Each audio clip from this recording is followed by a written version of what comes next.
Welcome to episode 15 of the International Web Effectiveness Podcast, where Bill Hunt and I, Bill Scully, focus on the strategies and techniques necessary to improve web presence and manage your global websites. In our last episode, The Benefits of Product Information Management, we shared some great tips on how to centralize and maximize your product information. A lot of valuable nuggets in that one. In this episode, we're going to change up the format a little bit. First, we're going to talk about international SEO and Bill's presentation at PubCon, and then get his thoughts on the PubCon conference. It's good to see you. How was your trip? It was good. Yeah, PubCon was good. It was the I think Brett did a good job of coining it as search chaos, because to many of the attendees, they felt that search is in chaos right now with all the AI. And that was, for me, it was good. It was actually the 25th anniversary of the first PubCon. I think there was only a few of us that had been to the first one. So it was good. I mean, 25 years. Wow. So you were actually at the first one. I was at the first one where it was in the pub. Oh, really? Yeah, it was. I mean, that's where the name came from, which I don't think a lot of people know. And I know over the years, Brett wrestled with this as a problem because people like PubCon, and I know people tried to spin it publishers conference or whatever, but what it was, which was really cool, and it was after, I think it was CS London, and so Brett sponsored a meetup in the oldest pub in London, actually. And it was where the epiphany of a lot of people came from, that they learned more. And I think a couple of people told Brett this in their conversation. They actually had learned more and got more out of the pub interaction with people than they did in the conference itself. And so that gave Brett the idea. It's like, well, let's just cut out the conference point and part and get everybody to the pub. And then it obviously evolved into a proper conference. But there was always the PubCon, which was, for a long time, it was almost a full day or 3/4 of the day in a pub where people would really, have the real exchange of information. So that's where it came from. And I mentioned in my session, actually, that the first time, and then Brett in the speakers panel, he's calculated all the sessions that the speakers have done. It's only from 2008, and it had that I had done 76 sessions at PubCon over the years. But my first one was in 2004, where I talked about enterprise search. The first time anybody had ever at a conference talked about enterprise search.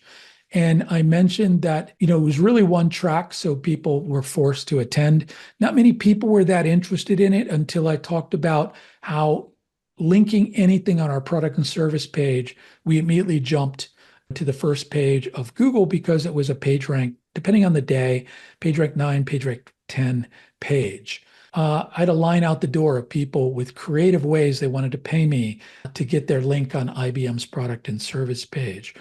But that resulted actually in me creating my second agency. Within 4 months of that presentation, we had 5 of the biggest companies in the world who wanted to crack, search at an international level. So it was a major sort of pivot for me in terms of that. So, and that's really one of the things I think PubCon can do, is it allows people to come and present. In many cases, it's not the norm where the conference says, hey, come and talk about this. Don't be too geeky. Don't be too technical.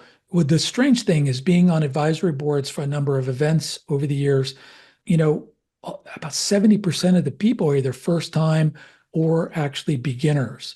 And so, but want to be advanced. And I think that was an interesting thing with this PubCon. There was 60 plus sessions, 28 in the actual agenda had AI in their title.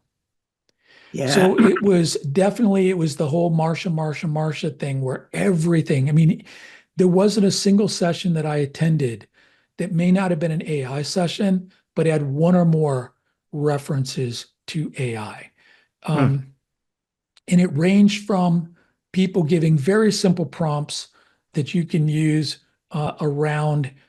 And again, workflow was the big theme, making Yeah. things easier. Like, hey, use these prompts and it will rewrite all of your meta descriptions. It can rewrite your titles. An interesting a nugget that I picked up with Ryan Jones has been analyzing a lot of the AI answers. And one thing he found is that the source in some of these cases were actually coming from meta descriptions. So he said, maybe we need to rethink, resurrect our meta descriptions because most people have moved away because I think Google's up to writing about 87 or 90% of them. Um, a lot of discussions on theories of how engines were using AI to understand content around intent. We had the people talking about how to game the system and how to leverage AI results. I saw my first name badge with AI optimization expert in the wild. I've seen him on LinkedIn, but I saw my first one there. Some of the big takeaways, I think old school or traditional or modern, whatever word you want to put against it, SEO is still alive and well with this using AI again for workflow. There was a pretty noticeable international audience. I met people from India, Japan, Korea, Thailand, Uzbekistan, as well as a lot of Europe. Bruce Clay mentioned a really interesting thing that he has rewritten for all of his tools and solutions and offering. He's actually rewritten for every product page more robust FAQs, not just simple answer, but giving a little more detail. So sort of moving away from the way people were like, hey, let me keep this as simple and crisp. The benefit that he said he was generating more than anything was a lot of these were being picked up in AI answers. So in addition to getting a featured snippet in regular results, he was also getting richer and more comprehensive results in AI answers. So I thought that was pretty interesting. And again, it's sort of going counter to a lot of UX people that are encouraging us to use less content. Another one, Bing did an expansion of their partners around Index Now. They seem to be definitely doubling down around Index Now or trying to get, and in his keynote, he was talking about, it's really expensive to do, to try to get people to, index the content. It's expensive and they're trying to get things out. And I think he called it the frontier stuff they've never seen before. So their solution around the Index Now is definitely working. They've expanded partners, obviously with Wix. They're reaching out to CMS providers because they obviously know when people have updated things. And I think if you think about that, and we haven't promoted it yet, but I just did a fairly lengthy video on a rant that I've done as part of a couple other smaller private events around crawling, respecting crawling and indexing. So we'll be posting a link to that shortly. And then the other thing Bing announced was they've actually created and added a chat bot to Bing Webmaster Tools where you can act, and it was brilliant what he was showing that I could say, I forget the name he called it, but you basically, it's like, if you're asking Alexa, hey, break down my latest data from Bing Search Console, tell me where there's an anomaly and it was, would actually break it out for you saying, hey, it looks like this section or these words or this level has had a decrease or an increase. I thought that was brilliant.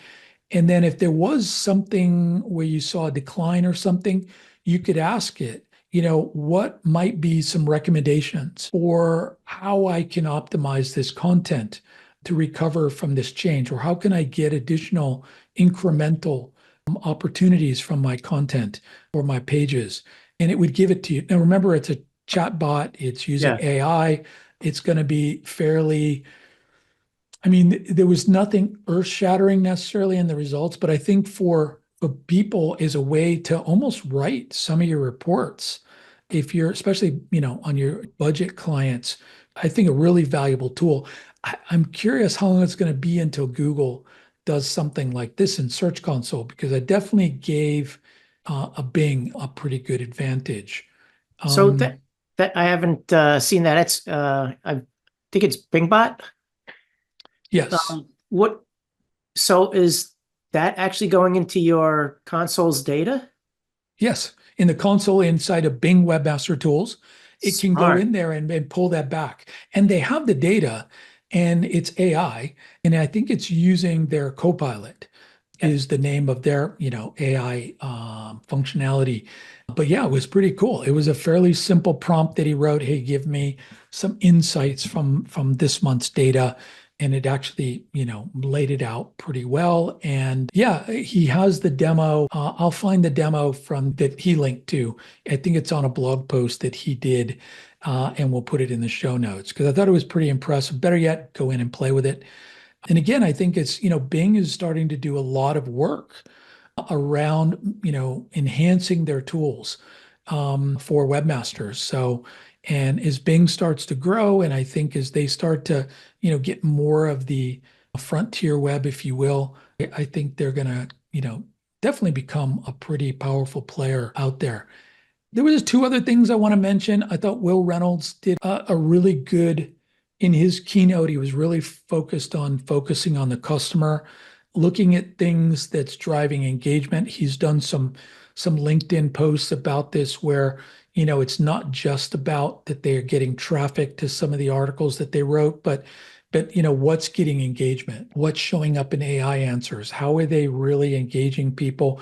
And we'll have a link to it. But to me, he mentioned this in passing, but he said that they've taken a lot of their knowledge base stuff and put it into chatbots. And he actually released one that is the Screaming Frog Technical SEO Companion, is what they call it. So what was already a really amazing documentation of some of the, more technical and obscure features of Screaming Frog, they have that. But like I've used it a couple times this week alone, really out of laziness to say, hey, how would I form this regex or this XPath to do an extraction of a particular piece of content? And so I just went in, wrote that prompt, and it immediately gave me exactly what I wanted, copied it, pasted it into Screaming Frog, and I was on my way. So it didn't take me, I mean, it was maybe a minute to think of the prompt, and it was, for both the XPath and the regex version I was doing, it even wrote in the exclusions that I would have ultimately had to think about writing, to where I was really honing in on what I wanted. So I think that was an amazing adaptation of what's an already rock solid piece. The other is, He's done some really great detailed articles around how to extract stuff, and I think he might have been the one that also did the article on vectors as well. yep, Yeah, I've been taking a lot of my stuff and basically using that as learning information for chat AI before I start to ask questions, and it makes a huge difference. It basically leans in your direction and uses the language that you use. So, yep. but making a chatbot out of it, that's pretty wild. Yeah, and it's pretty cool. There's a link. They actually have it on there, and we'll put it in the show notes, but it's in there, on their Screaming Frog guide, and you can click it. And if you've got a Chat GPT, I think it may work with the free version, but it immediately, popped up, said this is what it was, and you can start hitting it. The last thing I want to mention is Ryan Jones. He launched a new tool called SERP Recon. He actually used it to, as some of the things he had in his presentation about the AI answers and AI results, and it really goes into it, I think, a more modern day way of thinking about it. So he's, again, Ryan Jones, for those that aren't familiar, he works at Razorfish. He's their head of SEO, brilliant software developer by education and experience. And I've been able to use the beta version for a while. And it's really using all the latest, greatest methodologies that he sort of deduced from Yandex's, the release of Yandex's code, a lot of the hacks that have been released from Google, and then some of the stuff from the trial, but using cosine similarity, BM25, all to explain the why. And so it's sort of, leaps and bounds beyond what other tools have out there around this. So as you mentioned, vectors and things like that. So it's using that. It's pretty inexpensive. Again, it's called SERP Recon. I've used it, again, the beta version to do some analysis, and it was the only way I could get some pretty hard-headed people to accept what I was telling them, that why their content was not connecting with people. So definitely check it out. And like I said, I think there's probably a few blog posts out there about some of the specific sessions, but really the net takeaway is AI's here. You got to get used to the new methods and new thinking around search. And definitely, as you alluded to, using AI to make you smarter, make you more efficient, and really shave time off your workflow. Yeah, it's not going to take your job, but other people will if you don't learn it. And I forget who said that. It's somebody said, maybe it was Professor G, AI is not going to take your job, but somebody who knows how to use AI is going to take your job. So I thought that was pretty compelling. And again, of the, like I said, every single session had a reference to it, and all of them, except a couple hype sessions, all talked about that idea, how to use it to make you more efficient and more effective. I want to remind people of our free Facebook group, where we use that as an opportunity to discuss these things, and you can ask any questions you want. You can also suggest ideas for upcoming podcasts. You can find that by searching International Web Mastery Free Group. Yeah, cool. I've been pushing the idea for a while now. I don't think it's a great writing tool, but I've been working with agents. I think I shared with you the make.com stuff. You can actually break down each section in an article as its own prompt, give it its own tone and edginess, and what it has to include and what it shouldn't include, and just run it through a template, and it comes really close to being really good content. And after last week when we spoke about the product management, I actually created an agent to go into a site and whip up a short 500 word and a long 5,000 word product description for all the products, looking at the product page, the PDF, and their spec sheet all connected on the page. So, crawl a page, pull those two links, read the links, prompt it, and then oh my God, it probably took me 6 hours to do, but it wrote, 50 product descriptions in 4 minutes. And now you have it. Yeah, it would have taken a month to do that. Yeah. 45,000 word product descriptions. And then people are reading, people can review that, right? What's that? This is the thing that I found, and we've talked about this before. People hate to write stuff from scratch, but I find it's very easy for people to review and edit stuff. Yep. Right. And so what you just did, you could parse that. And again, as we talked about product information management, you can store that now and have somebody review it. And again, if they reviewed a longer version, maybe a 500 or a 300, and if the 10, 50, 100, smaller version is a subset of that they've already vetted, then you're a little more confident at just taking it and letting it set it into the database. And I think the point you made, which I think is what a lot of people, both were talking about at the conference, and I think a lot of people don't do, is they don't put the rigor in. Write it as if you're this level. This is my audience. And the more of those elements that you can add, the closer it's going to be to what you need it to be. And I think that's brilliant. Now that you've got it, took you a while to craft it and perfect it, you can turn that loose on any other client and get that output, like you said, in 4 to 5 minutes in many cases, and then spend the rest of your time doing the human piece of it, of doing the fine tuning. And what's great is now you can feed the fine tuned version back in, and that will further train your model in their particular context, which again, these are what I think is what this has been designed to do from the beginning, and not replace anyone, but augment them. And now we can free up people that were, like you said, taking a month to rewrite all this stuff to now do it on other things that humans are really good for. Right. Yeah. So thanks for that update. That's really good stuff. It's funny. I always thought that PubCon was a publisher conference. I always thought it was like the blogger conference. So I never thought to go. I knew that there was always a lot of SEO stuff coming out of there, but I just followed that on Twitter. Yeah, I'm going to be going to Brighton next month in a couple weeks. So I can give you an update on that. Great. That sounds good. Yeah, number of people were talking at PubCon that they were going to head to Brighton. So okay. Yeah, I think it's the second year in the States, so in San Diego. Hey, this is Bill Scully. I just wanted to let you know that we have a free training course called Demystifying hreflang. It includes 6 modules and is over an hour long with a quiz at the end of each module. You can find it at internationalwebmastery.com. Hope to see you there.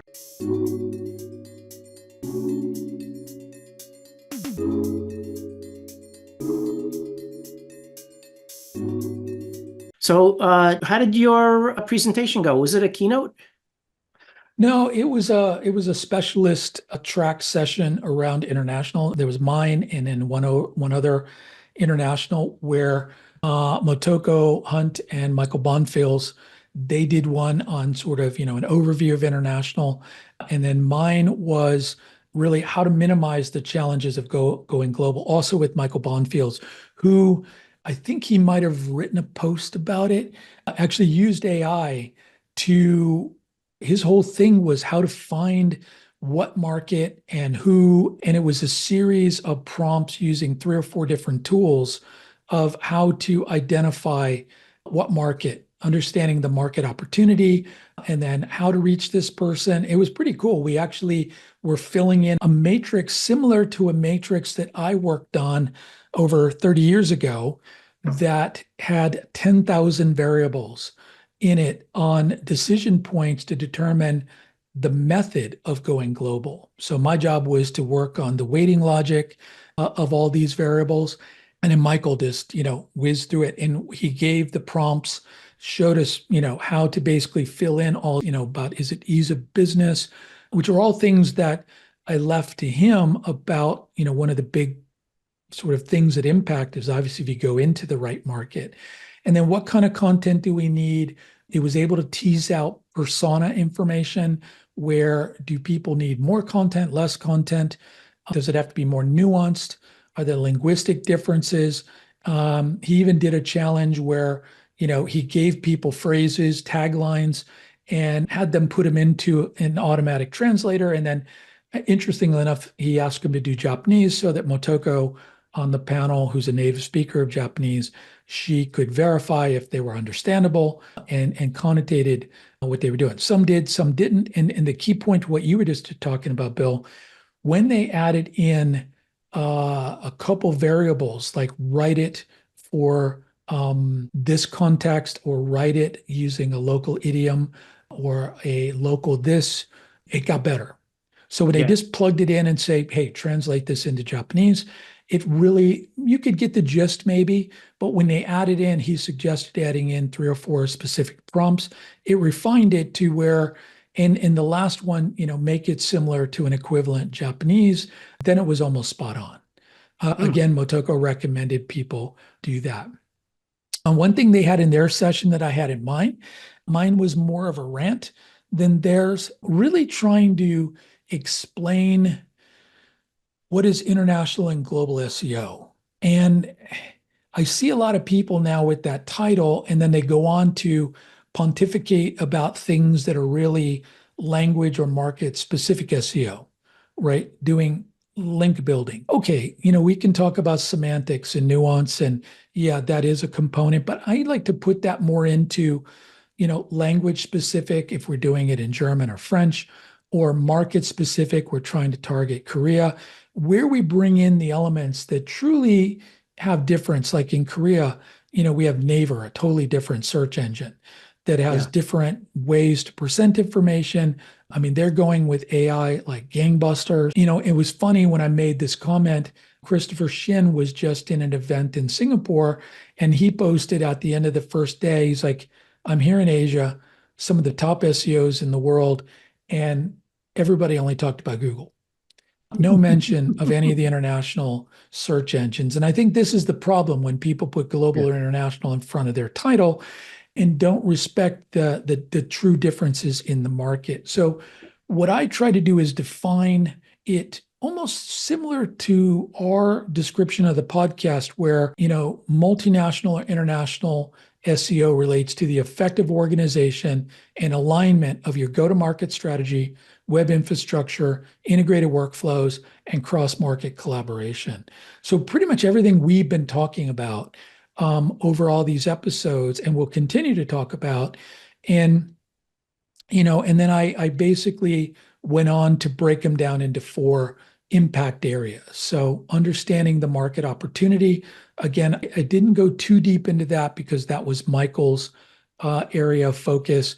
But one thing I did talk about was, and we've talked about this previously, that Google has introduced the translated results report that is in the, when you do the search appearance. So if you go into Search Console, one of the things, there's words and pages and countries and search appearance, where you can see if it's in mobile or desktop, and I think if it's rich snippets. And the new one, relatively new, is translated results. And I gave an example from a site that had 566,000 impressions from translated results, where Google had actually taken their English page, or pages in this case, and presented them in a snippet across 2 markets, specifically India and Indonesia, and it had localized them. And there was like 47,000 clicks on those machine localized snippets. And then, I showed how I drilled down, okay, into that, how many impressions and clicks, and then what pages, and then what markets, pages, and then words. And the word that drove the most, and you're going to love this, it was artificial intelligence. And so I asked the audience, think about what Google's done here. So in both Indonesia and India, it took this company's artificial intelligence page and used it. And when it took the English version, localized it into Indonesian and Hindi and presented it to people. And because it felt that was a better page to show than something already in Hindi or in Indonesian. And this is, Mum 101, where Google has said, we're going to try to surface the best content in context of this query, regardless of where and what language it's in. And this is textbook. And like we always tell people, hey guys, if Google creates a report for it, you might want to look at why is there a report.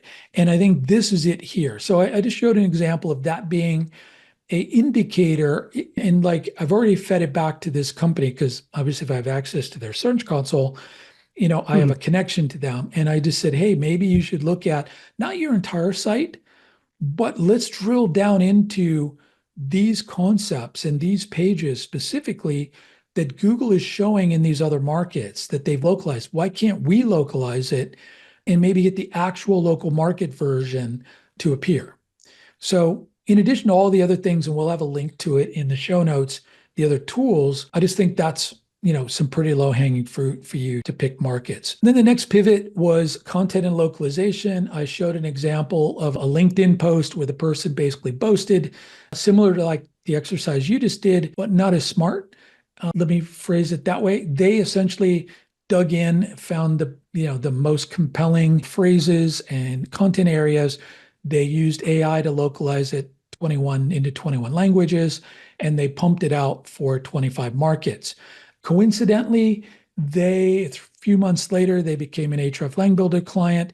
I think it's the same people, mainly because it's 25 markets and they deployed those 21 localized versions to all 25 markets, meaning in China, they had a Hindi and a Swedish and an Arabic and not, not quite meccas for those languages, but they did it. And obviously Google didn't like it.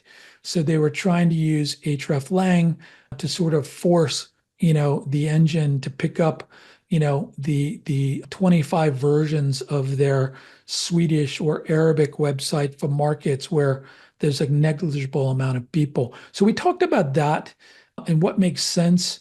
Bing, Fabrice specifically was saying that they're cracking down on that at Bing because it's just not worth anything to them. So they're not going to index it. We see Google applying a lot more duplicate content. Google chose a different canonical version, typically the primary language, if you will, for that, maybe the US English site over, or the Swedish website over, the 14 other Swedish versions for different markets. So I talked about that. Other things we talked about the difference between queries being popular and linguistically correct and popular, some things to consider around that. Motoko had a bunch of this in her session, so I didn't do as much there. Talk about that. Talk about that a little bit more. So I actually give an example of a champagne brand where there was an argument between the SEO and the content teams. Well, really their external agency was telling them they should use one way to write champagne in Japanese versus another. Now, one was the way the brand manager said one was for the masses, the other one was for people in the know. And since this is an ultra premium champagne brand, he wanted the people in the know. So while there was, I think it was a difference between 5,000 queries a month and 80,000 queries a month. And sort of their external agency was saying, go after the big one because we're trying to drive traffic. The brand manager, and I had to referee this argument, the brand manager was saying, no, we're going to use the least popular because we don't, yes, it's champagne, but we want people specifically because their goal was they weren't selling directly. So they wanted them to join their membership program or, their newsletter and things. So they really wanted the more affluent people. And he felt he could acquire more of them if they were using, the more prestige language. And so it was an interesting battle. It's one of the first times I've encountered somebody that said, no, we're going to go with quality over quantity. Now, there are ways, obviously, you can integrate both terms into the equation, but specifically, he wanted that. And I gave that example and sort of that story for people to think that a lot of times either localization teams use something linguistically correct and don't use the one that's more either a colloquial version or one version that's searched more. And then this case was slightly different, where it was a prestige version of a word that was being excluded or potentially demoted for a less prestige or more common version of the word. Yeah, that makes a lot of sense, especially when you start to think about how things connect, and you want the more descriptive, higher value word connected with the brand, right? Than just champagne. Plus, people searching for champagne probably aren't going to buy into a program that probably costs 10 times more than you normally would spend on champagne. Exactly. And that was his rationale, and that's what he wanted. And he was willing to potentially not get traffic. And then again, the creative and the ad agency was trying to, no, you can upsell. And he's like, no, he held his ground. And, we ultimately, created some content to test it. And he was definitely spot on. Those people that came from the pages that contained the more, what was the word, the prestige term, tended to get more people into his objective than the others. So he was totally validated with the testing. The third thing, and the last two is where I spent the bulk of my time, was CMS and infrastructure. We've talked about this. We're going to continue to talk about it. One question that I got, which I tried to cover, was the challenges. And I've actually been having some interesting conversations with people. There's a person, product, he's got an A/B testing solution that I'm actually writing up a point of view later today about ways you should be testing IP detection. Some challenges. I showed a variety of examples where, because of IP detection, when Google was requesting the XML sitemaps, they were being redirected back to the US sitemap. So they could never get any other market sitemaps because it was an all or nothing setting. Anybody from outside the US, you had to be from Germany to get the German sitemaps, which meant that Google was probably not getting them. Another example where cookie settings were locked in, that it forced you to accept their cookies or you couldn't move forward. A crawler's never going to accept cookies. And I gave an example where I was trying to work on a site, and because of the cookie, it locked in my language. And even worse, when I tried to visit other markets, even with a VPN, it was not telling me I couldn't visit that market, but it was telling me, it was giving me the equivalent. It was giving me a 503 error, meaning the page is not available, the site's not responsive, sort of cloaked in, or masked, cloak's a bad word in search, masked in a 403 denial. So it was effectively saying, hey, your cookies want you to go to the US, but we're going to tell you you can't get to Germany. And the message we're going to give you is that the site's not available.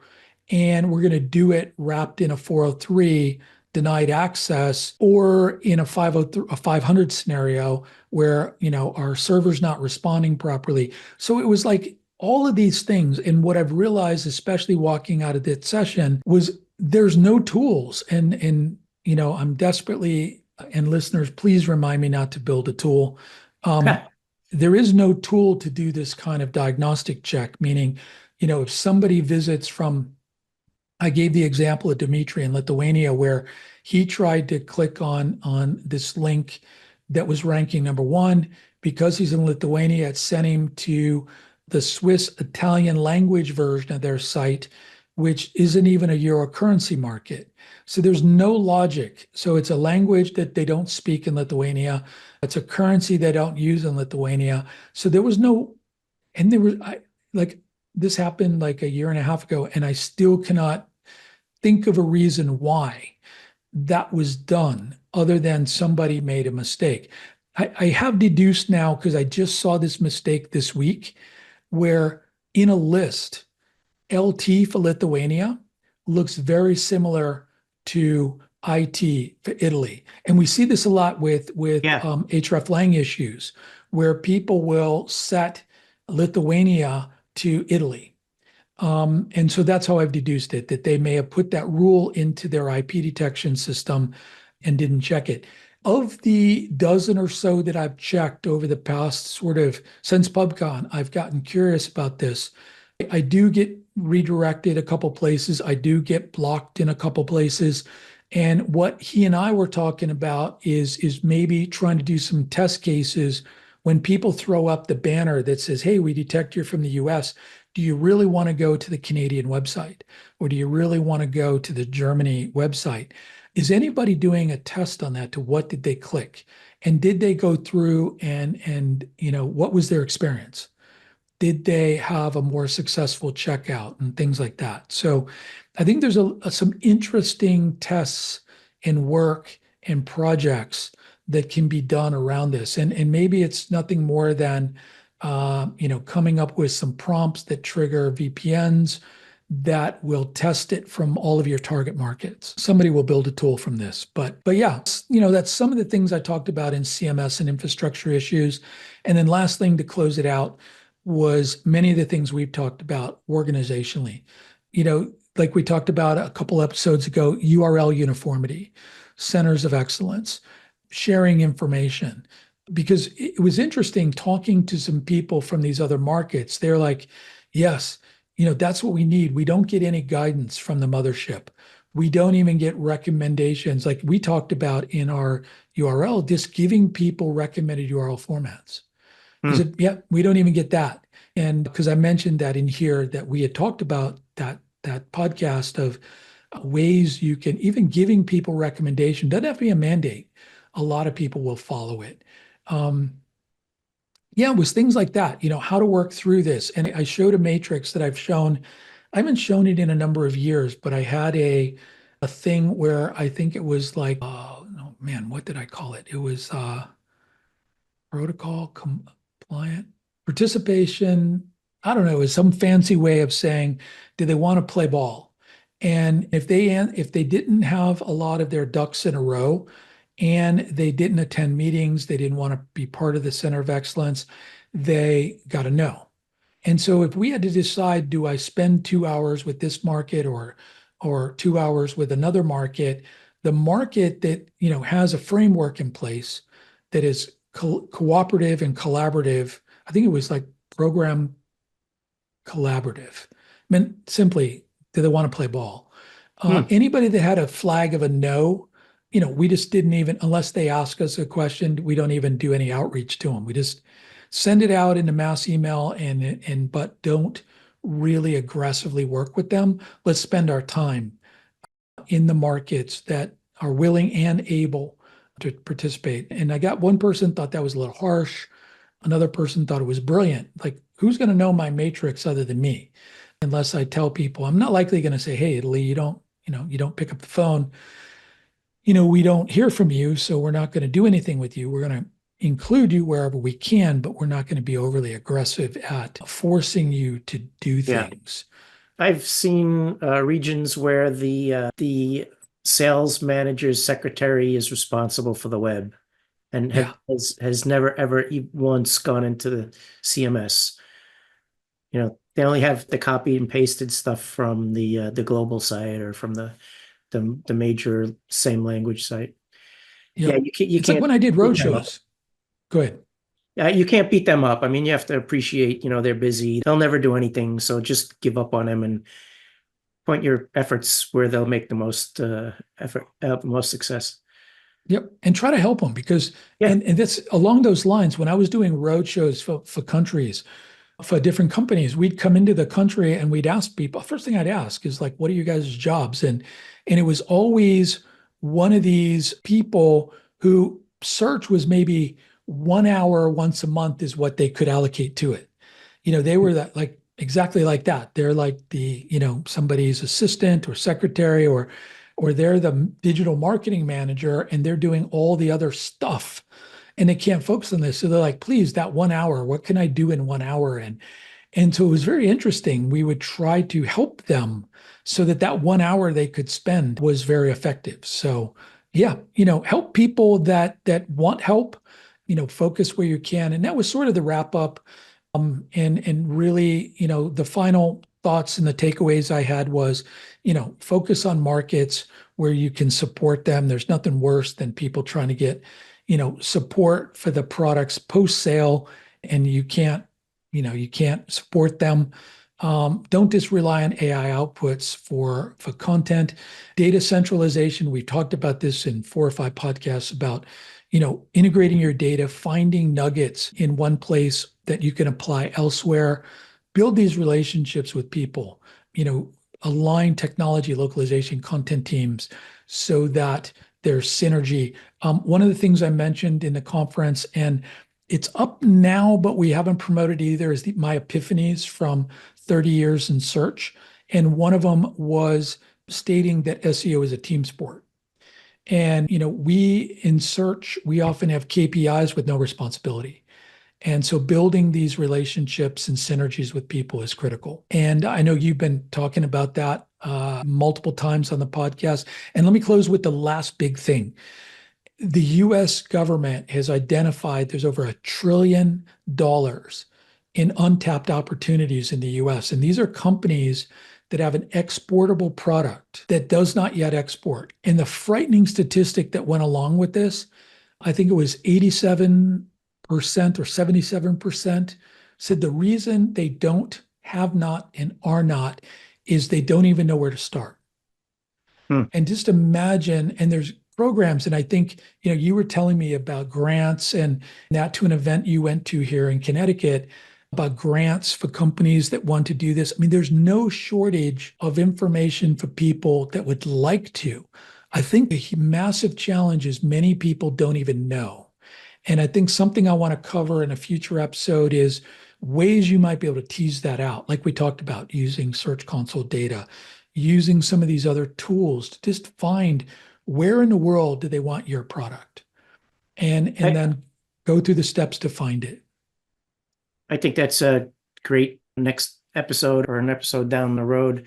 Also be nice to take a look at some of those prompts that we used to find out, if there's markets and how the markets fit your offering. Yeah, there's a whole lot packed into that there. I also like the idea of maybe an episode on what we call it, because there's so many different ways to do it, but basically IP detection and getting people to the right place.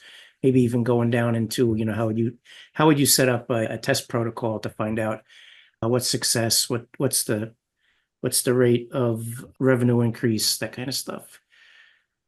Cool. I think we're at time. I think that was a great wrap up. Okay, so if you enjoy our podcast, let us know. Please rate us in your podcast apps and share it. We do this because we want to help others. Your feedback is greatly appreciated. And, if you hear Bill talk about all of these things that he's creating and the presentations that he's talking about, check out the trainings on the International Web Mastery website. He's done a fantastic job at putting together some really, I wouldn't call them basic, but as you can tell, he's so smart that he could talk about really difficult things in really simple ways to help you understand, explain to others, and execute. So any other comments? Nope, check them out. And as Bill said, let us know what you want to hear from us. We're doing this for you, and yeah, we're looking for ideas, and definitely, talk to us on our free Facebook group, and look forward to hearing from you in the future.